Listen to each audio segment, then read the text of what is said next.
Obadias.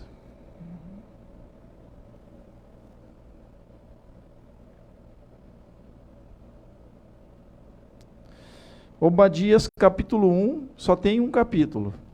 Então não tem como você errar.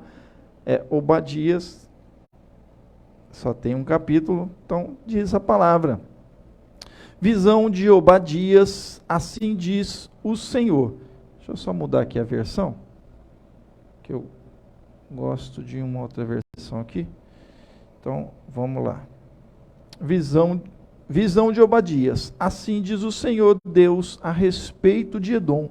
Ouvimos uma notícia vinda do Senhor, e um mensageiro foi enviado às nações para dizer: preparem-se para a guerra contra Edom. Então, vamos aqui depois, durante a mensagem, nós vamos ler outras partes do texto, e aí a gente vai ler pelo menos um livro da Bíblia aqui no nosso culto, né? Certamente. Vamos orar? Senhor nosso Deus, ó Pai, eu te peço agora, Senhor, que o Senhor venha falar aos nossos corações, através da Tua palavra. Usa-me conforme o Teu querer, segundo o Teu Espírito. Já te peço e te agradeço e oro em nome do Senhor Jesus. Amém. Amém, meus amados. Então, a mensagem que eu quero trazer nessa noite tem o seguinte tema: a lei do retorno de Deus. Então, nós ouvimos falar sobre uma certa lei do retorno, ou certa lei de causa e efeito, se assim a gente pode dizer, né? Parece que o livro de Obadias, ele traz algo neste sentido, quando nós vemos então que devemos tomar determinados cuidados, né, sobre o modo como então nós nos colocamos neste mundo, né? Principalmente aqueles que são do Senhor, então têm o privilégio de ter a palavra do Senhor como a palavra de Deus como direcionador das suas vidas, justamente para que então tenha sabedoria no seu agir, e aí não incorra em determinadas situações que podem se voltar contra elas mesmas. E é isso que Deus fala aqui nesta profecia em Obadias contra Edom. Quem era Edom? Nós vimos aqui uma palavra, ele diz nos versos que nós lemos, palavra contra Edom, né? Preparem-se para a guerra contra Edom. Quem era Edom? Edom, historicamente, Edom veio da linhagem de Esaú, irmão de Jacó. Então são os edomitas. É um povo que, a partir de Esaú, lá do Gênesis, eles, ao se separarem, os dois irmãos, Jacó, tem toda uma história aí, Jacó e Esaú. Esaú então vai para um determinado local, onde então ficavam as rochas. Ele vai falar aqui sobre locais altos, então eles fizeram suas casas, né, na proteção das rochas, enfim.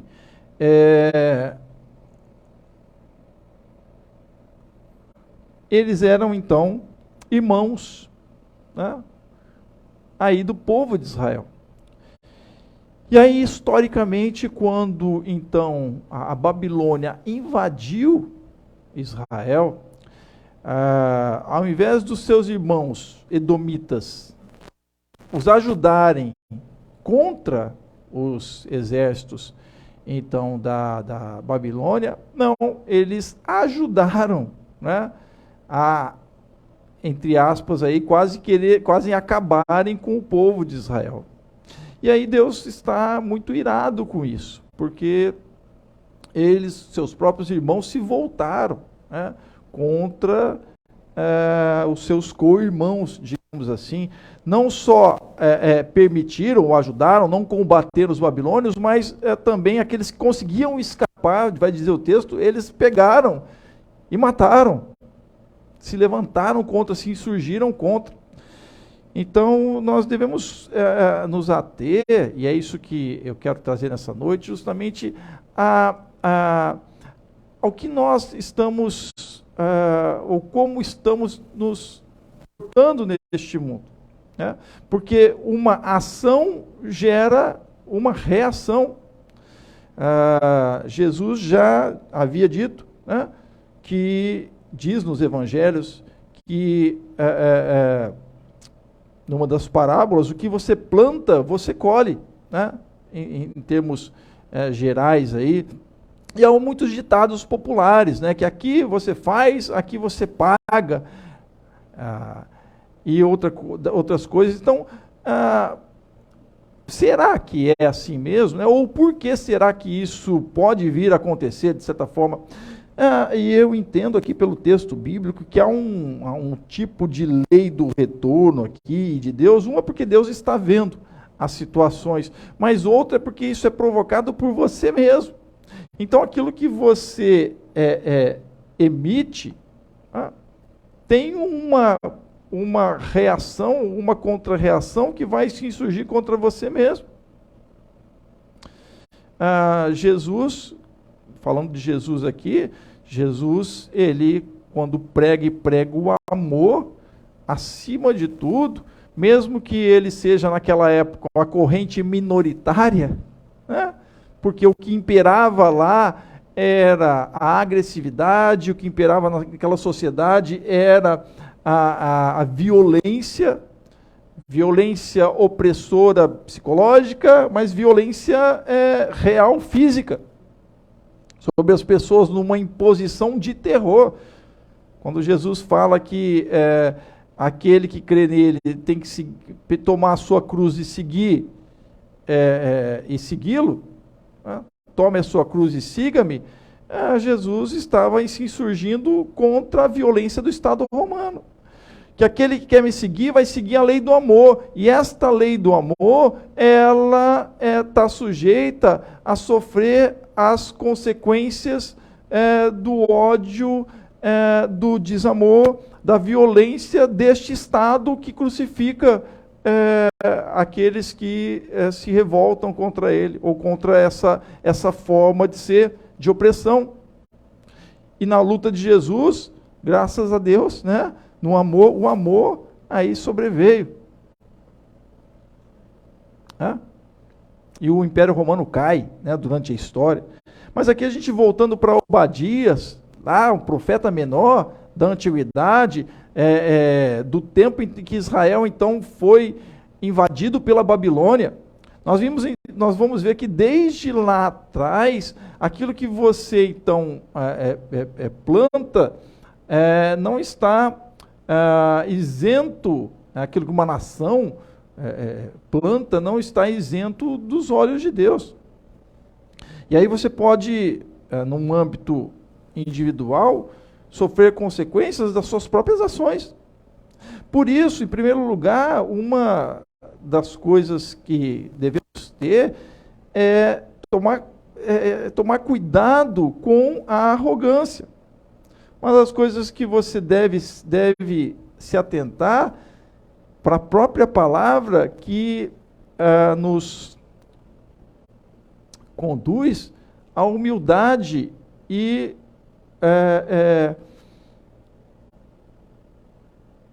o reconhecimento, então, e a humildade é o reconhecimento do outro como igual a você, e que você pode, em algum momento, estar passando pela situação que o outro está passando. O que eu quero dizer com isso? Seja humilde. Né? Seja humilde. Porque Edom, naquele momento que ele viu que o povo de Israel estava sofrendo, ele se insurgiu contra. Ele se colocou numa posição de superioridade. Mas isto não escapa aos olhos de Deus.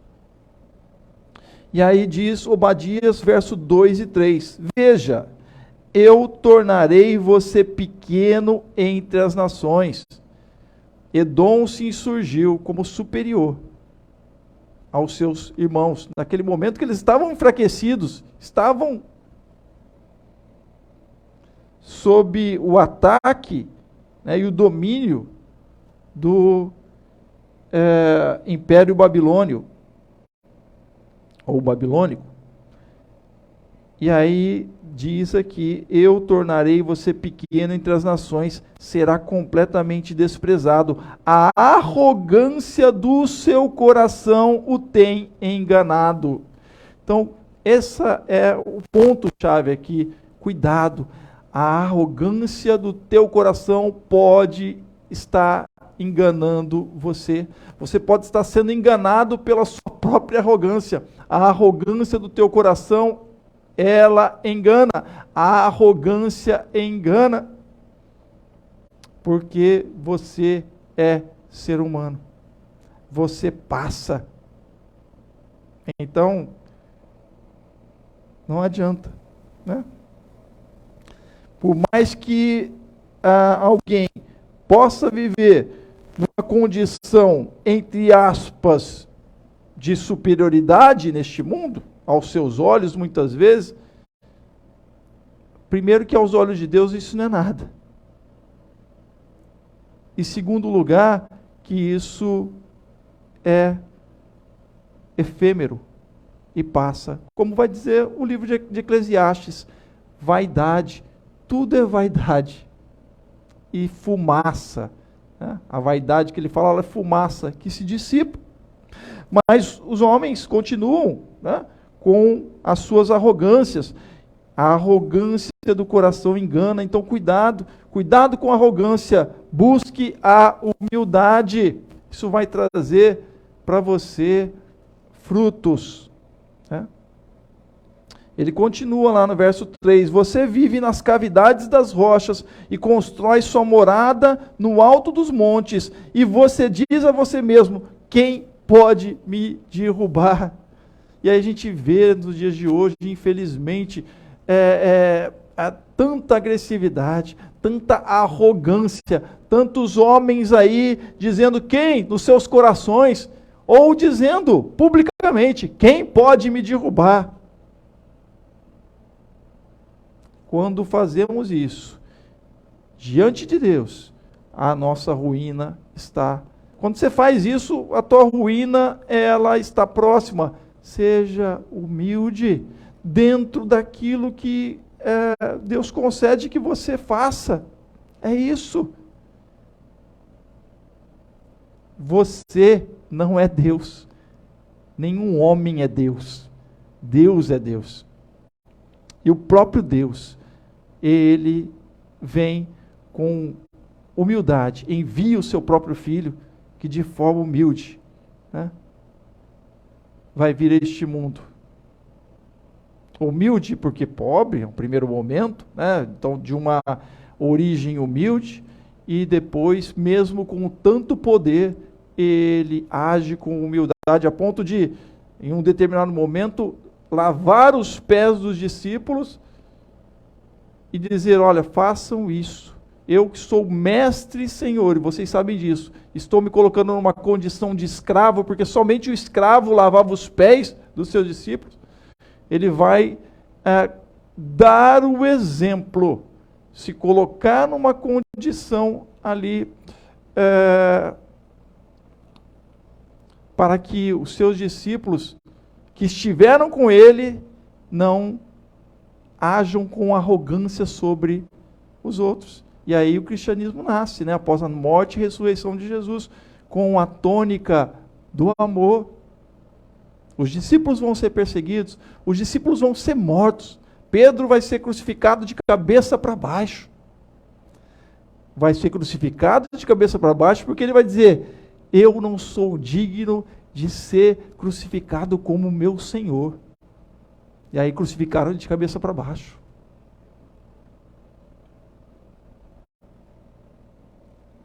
Então, cuidado com a arrogância. Deus já falava lá para Obadias, e está falando para Edom, vocês foram arrogantes.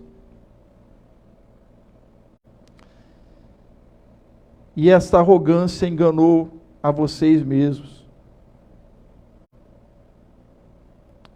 Em segundo lugar, haja de forma contrária ao inimigo, e principalmente ao inimigo do povo de Deus, que opta pelo amor de Deus, que quer a paz, que quer o amor do Senhor. Verso 11: no dia em que você ficou por perto, quando estrangeiros roubaram os bens dele, e estrangeiros entraram por suas portas e lançaram sorte sobre Jerusalém, você fez exatamente como eles. O que significa isso? Que eles, então, no dia em que os estrangeiros, nos dias que os babilônios invadiram Jerusalém para tomar a força, para dominar a cidade, para matar, para destruir, aqueles que estavam próximos, os edomitas, ao invés de eles ajudarem, não, eles ali se lançaram contra, ajudaram os inimigos. Ajudaram os inimigos. Então, será que às vezes, será que você ajuda aqueles que são, ou você considera amigos? Ou será que você é aquele que está próximo, mas você quer ver, na verdade, e deseja o fim deles? E aí, você é aquele que, como amigo, na verdade, você é aquele que vai despender o fogo, fogo amigo, entre aspas, o chamado fogo amigo. O fogo amigo é a destruição do teu amigo. Se você trata o teu amigo como inimigo, não é teu amigo. E aí, quando o inimigo vem, esse povo que veio da linhagem ali de Jacó, de Jacó não, de Isaac, de um patriarca Isaac, filho de Abraão, ele então se levanta contra o seu próprio irmão e para a destruição. Irmão, se você não vai ajudar, não atrapalha. Porque se você estiver atrapalhando, você está se levantando contra, como inimigo.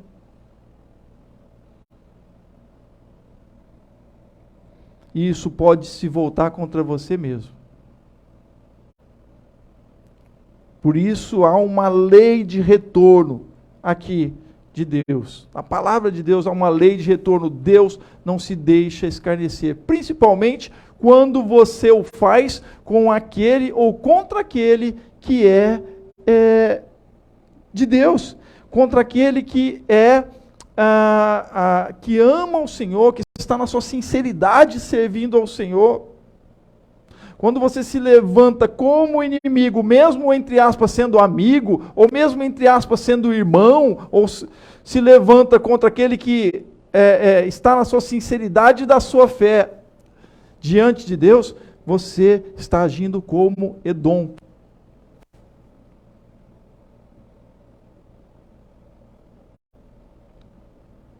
Então, haja contrário, de forma contrária ao inimigo do povo de Deus. Quando eu falo inimigo do povo de Deus, eu quero colocar agora lá para o Novo Testamento, a gente está no Antigo Testamento aqui em Obadias, mas lá no Antigo Testamento, que Jesus vai dizer sobre o inimigo.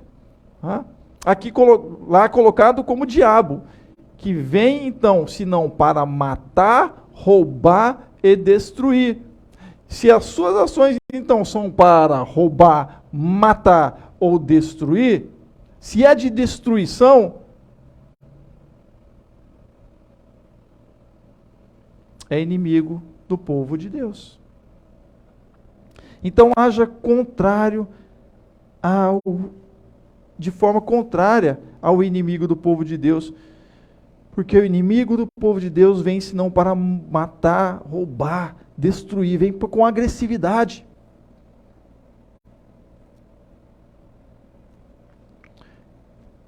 E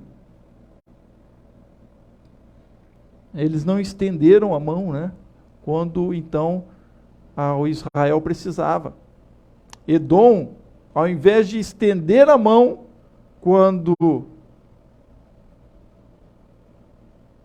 Israel precisava, eles, na verdade, se insurgiram contra. Então, cuidado, haja de forma contrária ao inimigo do povo de Deus. Em terceiro lugar, veja com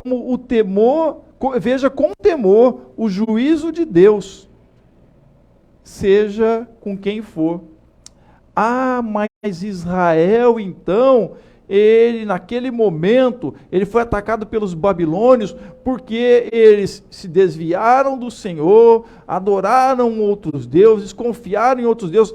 Os seus líderes oprimiam o povo, eram líderes opressores, oprimiam os mais vulneráveis na sociedade. Deus estava aplicando um juízo ao povo, mas aqui Obadias está dizendo, olha, cuidado, porque mesmo se seja um juízo aplicado por Deus, né, você deve ter temor a isso, e não se insurgir, né, e ficar do lado daqueles que estão do lado, digamos assim, do lado sádico, né, porque foi isso que eles fizeram. Eu tenho prazer na destruição do outro, que o outro então seja destruído. E Deus estava vendo justamente esse coração dos edomitas, dos co-irmãos de Israel. Precisamos ver com temor o juízo de Deus. Sabe aquele negócio quando a gente é criança, né? Que o pai então dá uma correção para o filho, vai lá, bate no filho, né? A mãe. Isso era mais antigamente, né? Levava uma chinelada. Hoje é quando o pai e a mãe tá tendo aquela conversa, tá dando aquele sermão, sabe? E aí o outro filho, outra filha tá só dando risada, né? Olha, agora tô vingada, tô vingado. Olha, viu, né? Então era mais ou menos isso. O que diz o texto?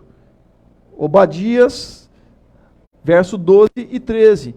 Você não devia ter olhado com satisfação o dia da desgraça de seu irmão. Então, cuidado como você olha aqueles que estão em sofrimento, estão em desgraça.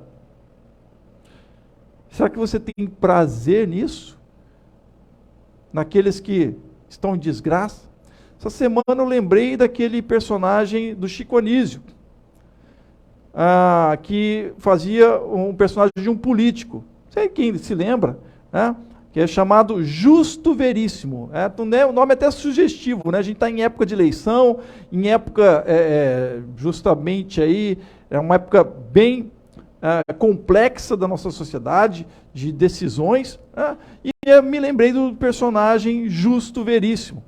Era um camarada, olha, justo, veríssimo.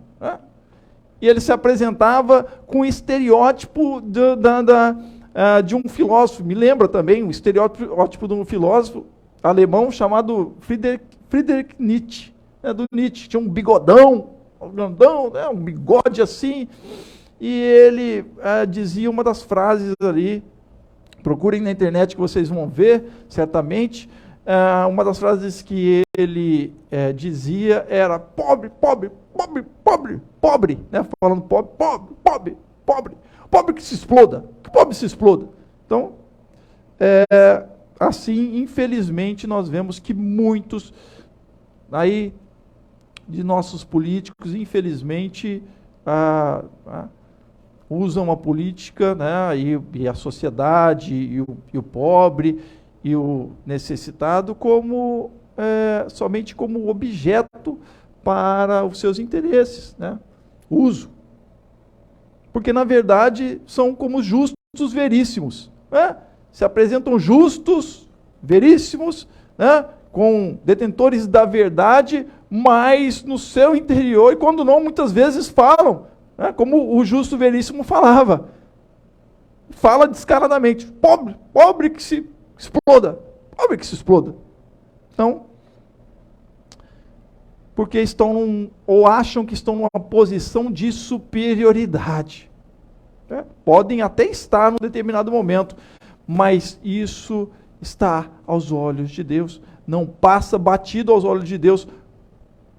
É isso que Deus está falando aqui, através de Obadias, para Edom, que naquele momento estava nesta condição de superioridade contra os seus irmãos, em relação aos seus irmãos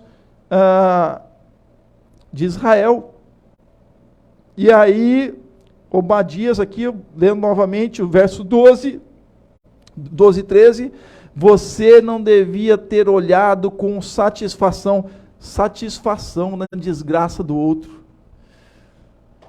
Prazer sádico, né? Ter olhado com satisfação o dia da desgraça do seu irmão, nem ter se alegrado com a destruição do povo de Judá, não devia ter falado com arrogância no dia da sua aflição, não devia ter entrado pelas portas do meu povo no dia da sua calamidade, nem devia ter ficado alegre com o sofrimento dele. Olha só, no dia da sua ruína, nem ter roubado a riqueza dele no dia da sua desgraça. Então, não somente eles se alegraram com a desgraça dos seus irmãos israelitas lá de Judá, que foram invadidos pelo povo babilônio, mas eles pilharam, né, entraram com arrogância e pilharam as suas riquezas, ajudaram na pilhagem. Veja com temor o juízo de Deus, seja quem for, seja com quem for. O mundo dá voltas, a tua vida dá voltas.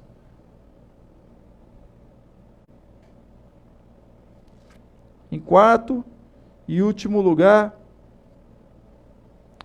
nós vemos aqui em Obadias que Deus reergue os seus filhos e filhas. Apesar de muitas vezes haver situações que Deus vai agir corretivamente com o seu povo, e acredite, Deus age dessa forma, tá?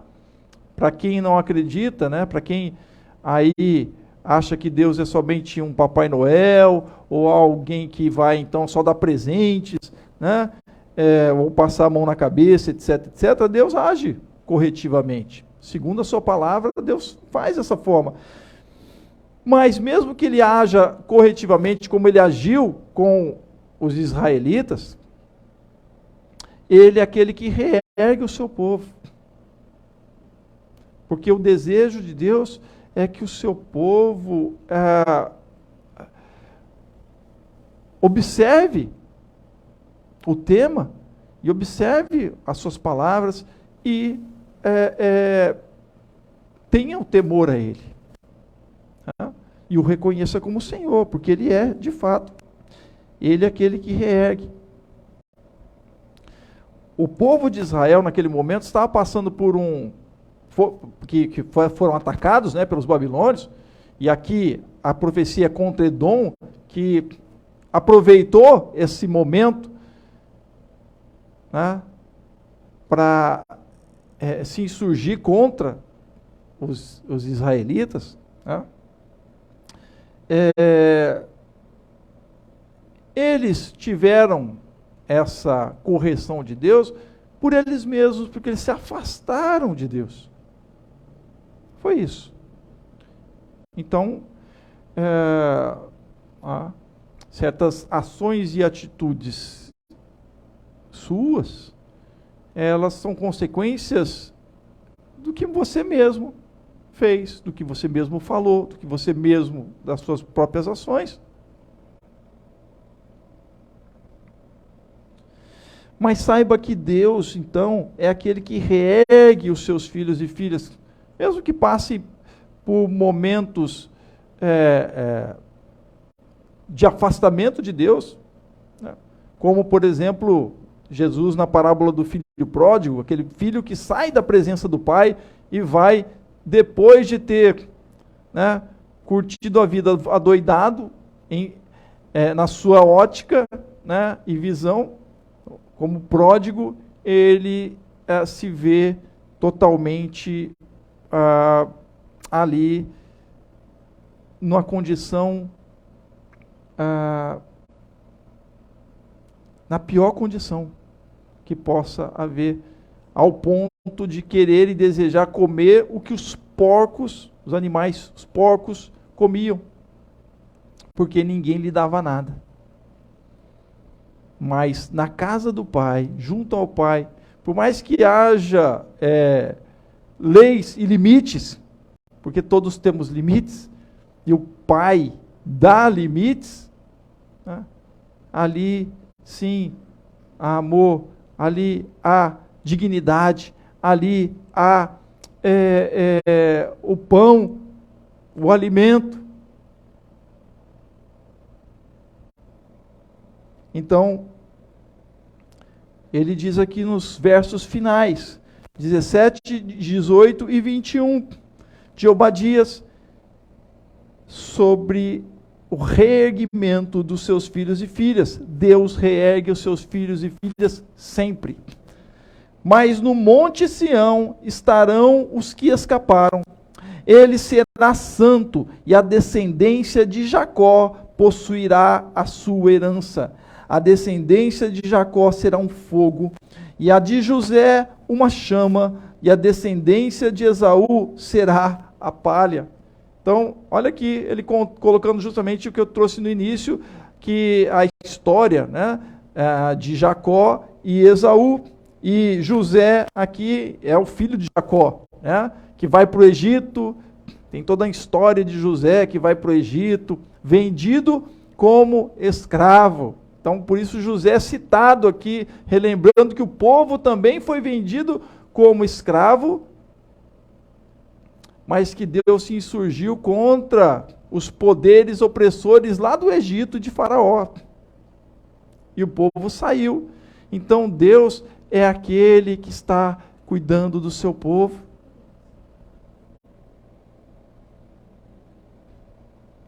E aí então aqueles que se insurgem, cuidado, aqueles que se insurgem contra aqueles que amam o Senhor. E aqui, olha só, né?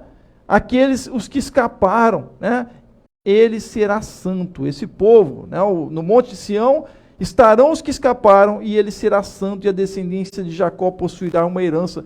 Deus, quando então envia os babilônios, não são todos que são dispersos, não são todos que estão mortos. Há um povo que escapa, há aqueles que escapam. E Deus, quando faz referência àqueles que escapam, normalmente ele vai se referir a um resto, chamado resto fiel. Olha só. Ou seja, se Deus aplicou uma punição para Israel, será que todos, né, toda a nação estava corrompida? Não. Haviam dentre a nação aqueles que tinham os seus corações em Deus, que eram fiéis a Deus, e Deus os conserva. Amém? Deus faz peneira. Deus faz peneira. Sabiam disso? Deus faz peneira. Então, e aqueles que são peneirados, a peneira de Deus, ela é fogo que queima a palha daqueles, ou das nações aí, daqueles que agem desta forma, como Esaú, como Edom, com arrogância, com soberba, com destruição. Não se engane. E aí ele continua aqui. Eles, então Jacó e José, a descendência de Jacó e José, eles que serão, Jacó será um fogo e José uma chama, eles a incendiarão e a consumirão. Né? Edom, Esaú. Não haverá sobreviventes da descendência de Esaú, declara o Senhor. Os vencedores subirão ao monte Sião para governar a montanha de Esaú, e o reino será do Senhor. E aí na história bíblica, lá com o próprio rei Davi, vai realmente vai acabar, né, o reino de Edom, dos edomitas. Então essa profecia de Obadias acaba se cumprindo.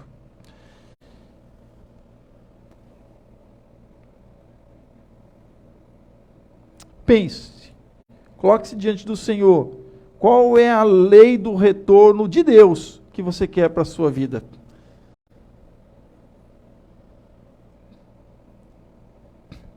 Será que você está agindo como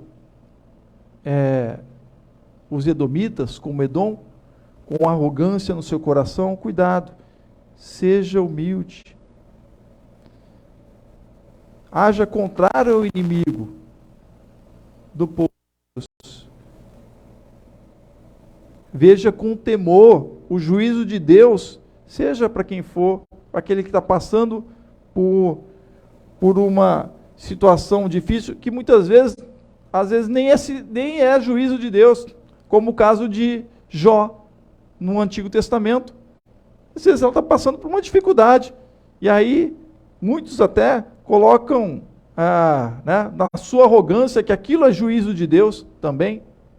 Ou seja juízo de Deus ou não, sejam questões da própria vida. Cuidado, haja com temor. Não tenha satisfação na desgraça do outro, seja quem for. Ele, ela são semelhantes a você como seres humanos.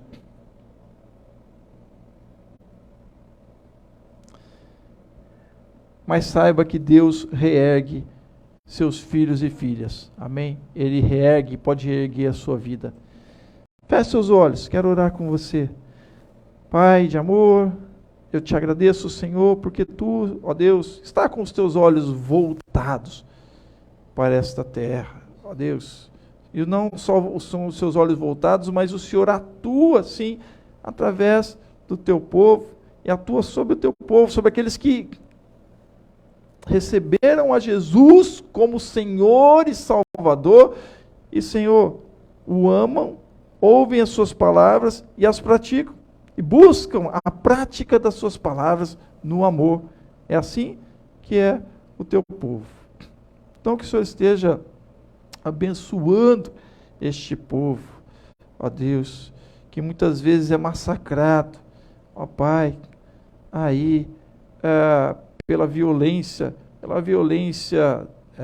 humana, do próprio mundo, ó Deus, com as suas violências, mas que o Senhor tenha misericórdia, que o Senhor haja sobre o teu povo, haja sobre nós, Senhor. Esteja, ó Deus, tendo misericórdia, esteja reerguendo o teu povo, Senhor, como resto fiel a Ti, Senhor, e no Teu amor, que o Senhor esteja fortalecendo, ó Pai, ó Deus, e que o Senhor faça a Tua justiça, ó Senhor. Este é o Teu alerta que o Senhor dá, ó Pai, através da Tua palavra, aqueles que estão se portando com arrogância. Então, Senhor, tenha misericórdia, que seus corações sejam tocados por Ti, ó Deus, para que a tempo oportuno se voltem, ó Deus, se convertam, ou seja, convertam, Senhor, os seus pensamentos, a sua arrogância, e voltem-se com humildade para Ti, ó Deus, para que o Senhor tenha misericórdia, para que o Senhor, o retorno do Senhor venha a ser retorno de amor a estas vidas. Ó Pai, eu te agradeço, sim, te peço a tua bênção sobre o teu povo, regue o seu povo, regue os teus filhos e filhas que te amam, que têm os seus corações voltados em ti a cada dia. Muito obrigado, se assim conosco, te peço, te louvo e te agradeço e oro em nome do Senhor Jesus. Amém.